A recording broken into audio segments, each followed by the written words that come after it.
Do you have any update on VJ and Jeremy?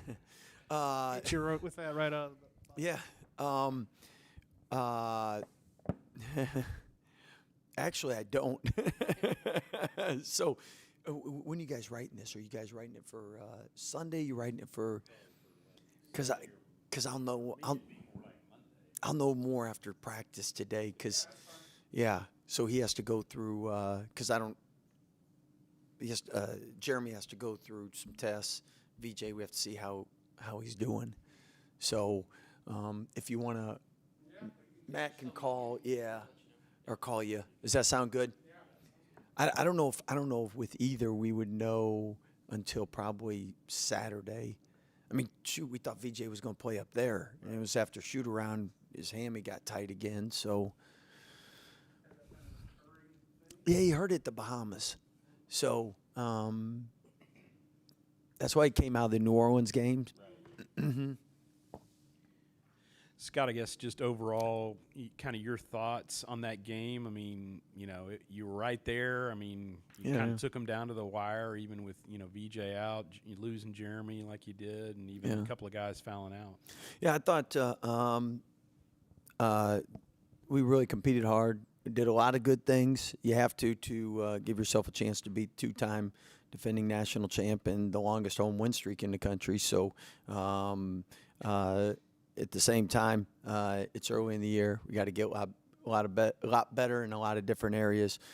First and foremost, hopefully we can get guys healthy now that Langston's back and able to be in practice, where we can start to get some rhythm and chemistry and start to figure things out as far as what's best, rotation, timing, and how we want to do things. But offensively, the only downside was free throw line. Left some points there, shooting 63%, missed a couple front ends and one-on-ones, and then a couple self-inflicted wounds where we gave up a couple points on fouls that didn't need to be made, free throw violation. But at the end of the day, a lot better performance than our first road game in Spokane.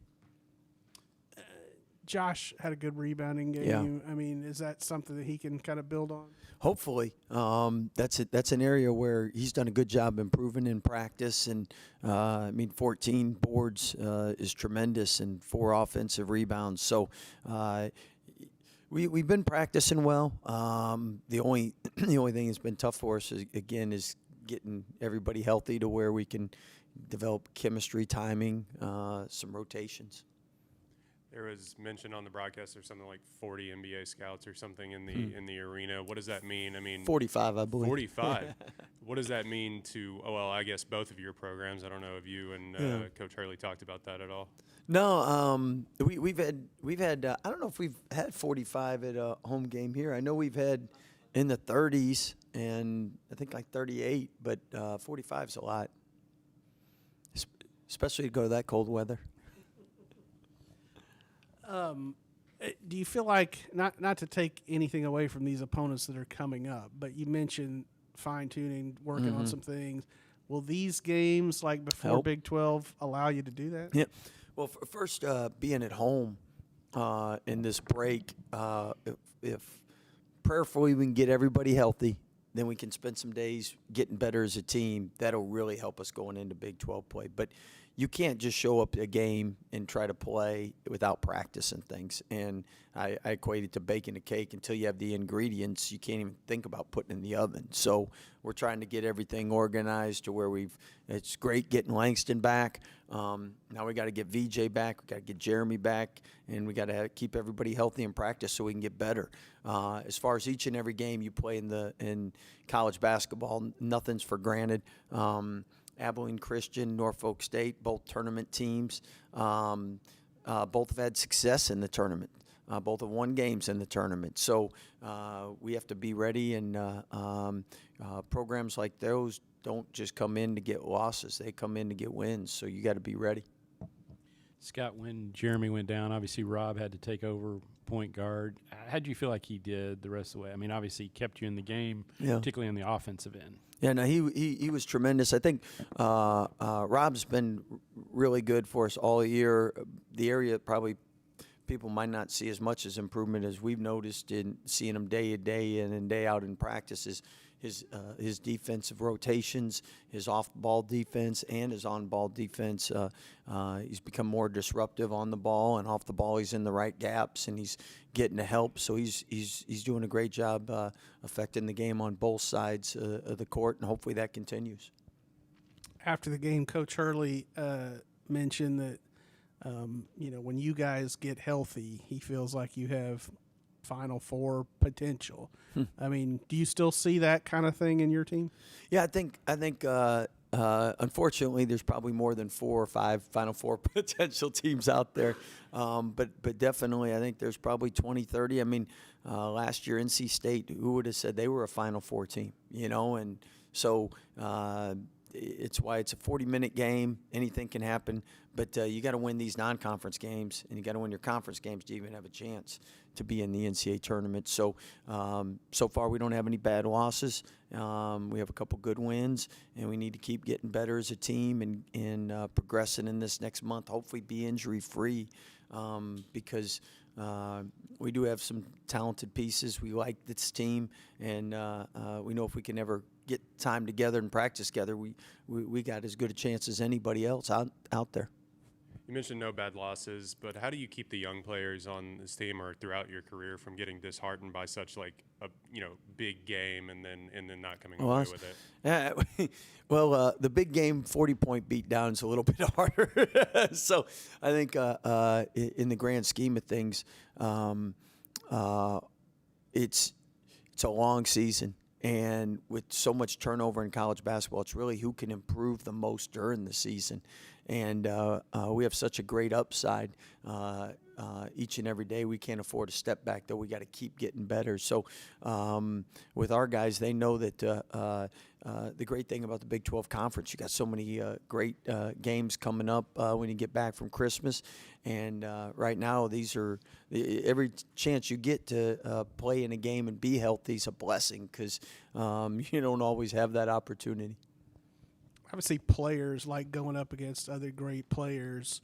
Do you, as a head coach, kind of like to match wits with, Few, Calipari, Barnes, Hurley, all these guys that you've gone up against? Well, when you've been in it long enough, you got a lot of friends and people you respect, and all those guys I really respect for the job they do. But it's also when you prepare to play against them, you know why they're good. And some of them run more complicated stuff, others more simple. But the bottom line is those teams don't beat themselves, and you really have to execute at a high level to beat them.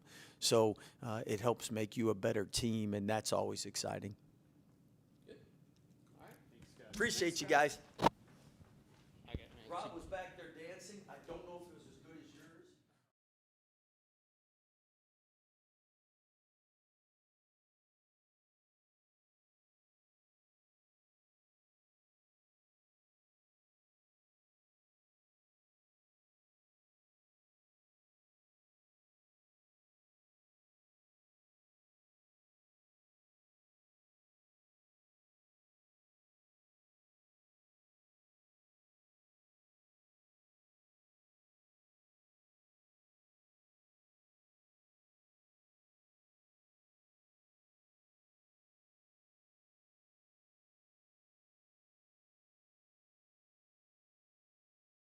In it till the end.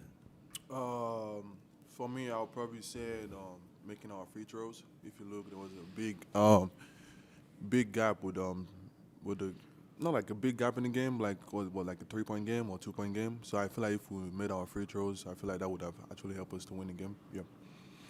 You were really aggressive going after the rebounds and had a big rebounding night. Is that something that you can build on, take into other games, that kind of tenacity? Yeah, I had a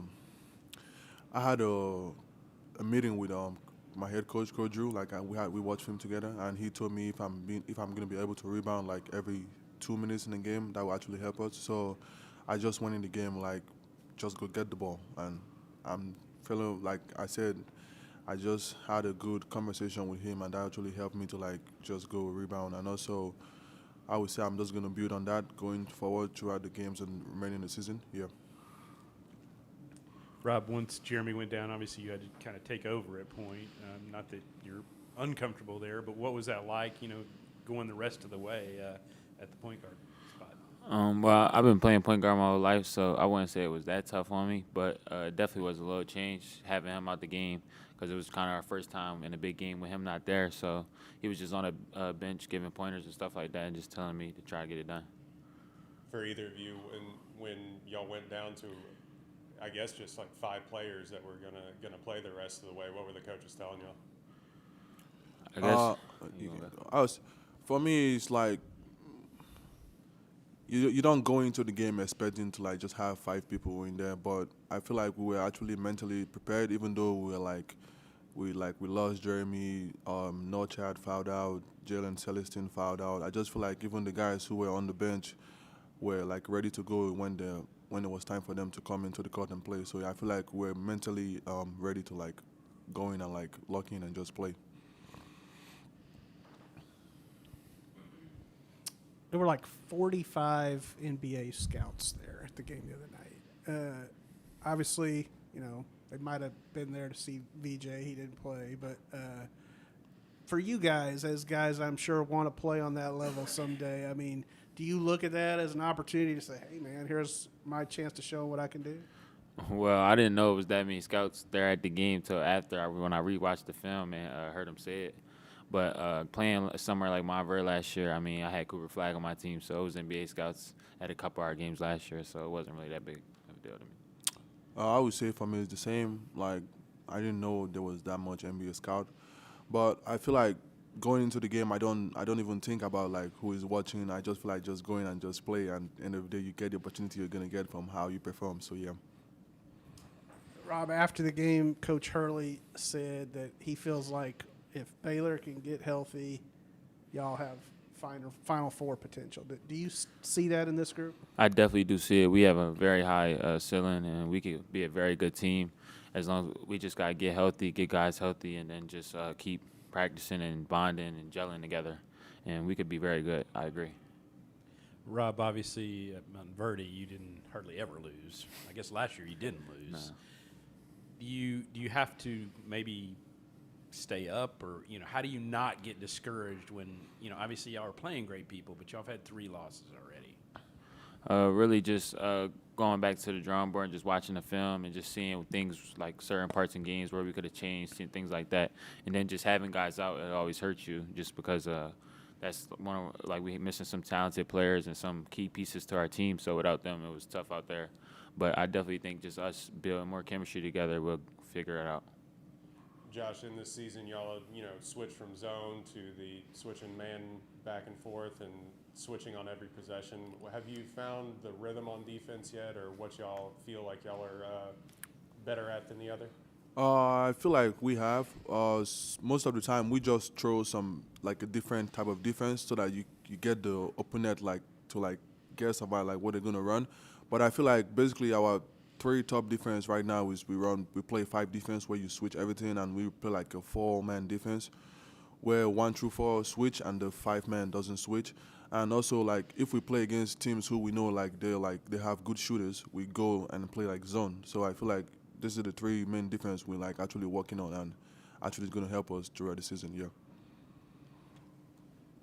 Rob, you mentioned these games, show you what you need to work on, show you what you have to look at on film and stuff. What are those things that have been kind of pointed out in some of these games where you're like, we got to get better here? Definitely when like a team goes on a big run and stuff like that, really just make sure we don't go that long without getting a basket, and then coming down on the other end and not letting them keep building more momentum and making the run bigger. So just capitalizing on that and making sure their runs aren't as big. That's what I would say. Yes, sir. But what does it mean to have Langston back and playing for y'all up and down the court? And what have y'all seen from him and the leadership that he's brought to this team? For me, I mean, it means a lot just because on both of my visits here before I came here, he just was always a big piece of that. Then he went to Montverde, so we had a kind of relationship there. So just seeing him back on the floor and playing healthy, getting healthy and stuff like that, felt good to see him doing good in the game yesterday, or the other day, whatever it was. Well, for me, I would probably say the way I look at this team, I feel like without without anyone, we're not gonna be able to like go to where we want to go to. So I'm absolutely grateful that he's back, even though it's not like fully 100%. But I feel like coming in and you can see like from the game last game we just had, you can see the impact he had on the game. So I feel like that will actually help us a lot when he's fully healthy. So yeah. Thank you. Thank you.